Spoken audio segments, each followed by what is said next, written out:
এতবার কারেন্ট না নিয়ে একেবারে বাড়ি এসে মিটারটা খুলে নিয়ে গেলেই তো হয়। সকালে কারেন্ট নাই, দুপুরে কারেন্ট নাই, রাতে কারেন্ট আসে শুধু মোবাইল 5% হলে।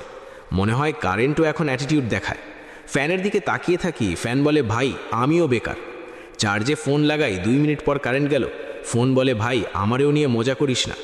এভাবে বারবার কারেন্ট যাওয়ার চেয়ে একদিন অফিস থেকে লোক আসুক স্যার, এই নিন মিটার খুলে নিয়ে যাচ্ছি।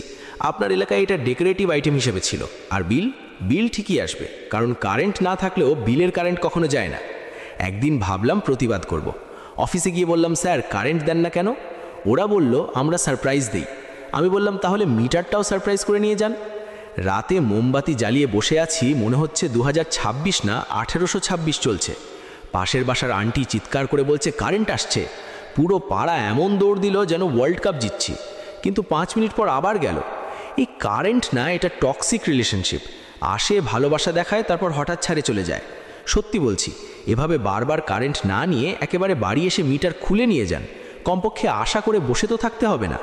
কারেন্টের সাথে সম্পর্ক এখন এক্সের মতো, আসে শুধু কষ্ট দিতে।